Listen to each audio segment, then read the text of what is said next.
Welcome to Making Pierogies with Amanda. For the potato filling, you're going to need 2 pounds of russet potatoes peeled, half a teaspoon of salt, 2 tablespoons of melted butter, a quarter cup of cream cheese softened, and 3/4 cup of shredded cheese. We're going to make the potato filling first. Chop up your potatoes and put them into a pot of salted water and leave it to boil. After about 20 minutes, your fork should slide right through your potatoes and they shouldn't stick. That's how we know they're ready. Drain. Add 2 tablespoons of melted butter, 1/4 cup of softened cream cheese, and half a teaspoon of salt. Mash away.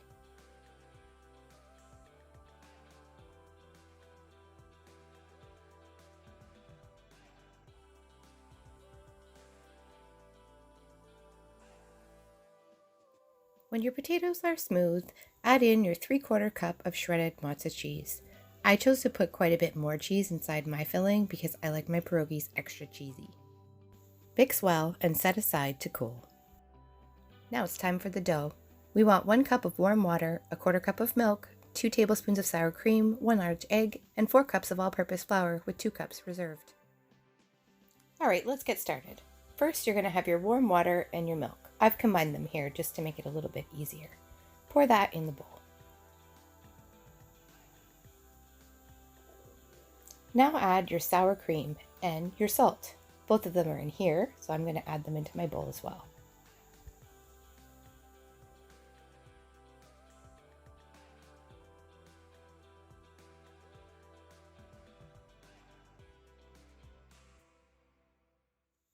Now we're going to add 1 whole egg.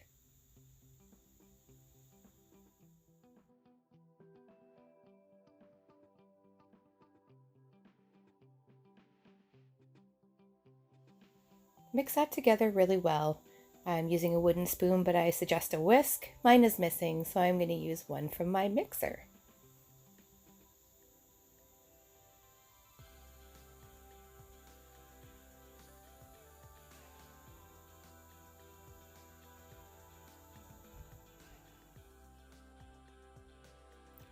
Now we're going to add 2 of the 4 cups. These 2 we had reserved, and we're going to put them in right away and stir that up with a wooden spoon.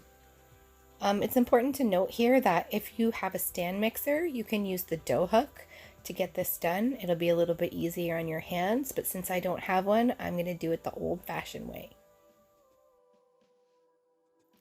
Once that's mixed in, add a little bit more, about half a cup at a time.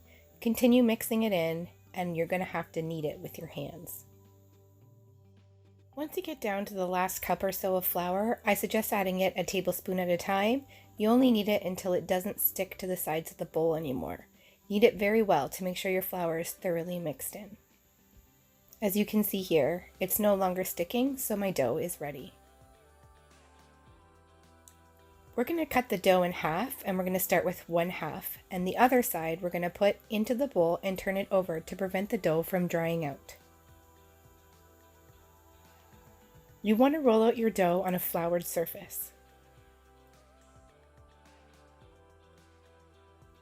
Now comes the hard part.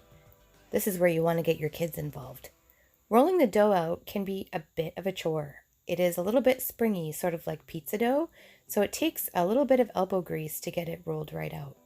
You want it to be rolled to about 1/8 inch thickness. You don't want it to be too thick or your pierogies will be very doughy.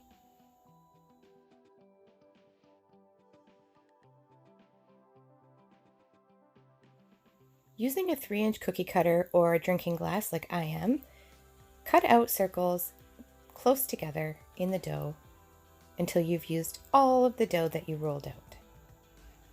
Peel back the remaining pieces and put it under that bowl with the rest of the dough to use for later. Now comes the fun part. Take half a teaspoon of the potato filling and scoop it into the center of one of the rounds of dough.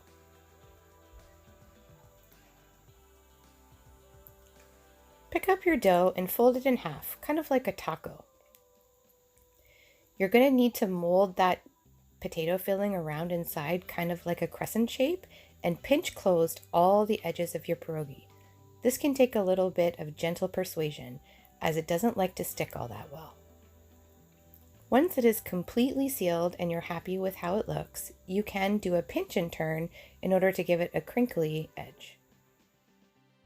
This is a great job for kids. They really like to stick them together and make the crinkly edges. I just want to remind you to make sure that they are sealed. Otherwise, when you boil them, they might burst.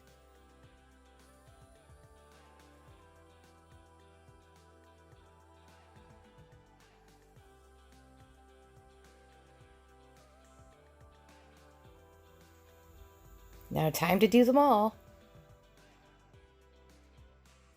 You want to lay your completed pierogies flat in a tray like this, unless you're going to cook them right away.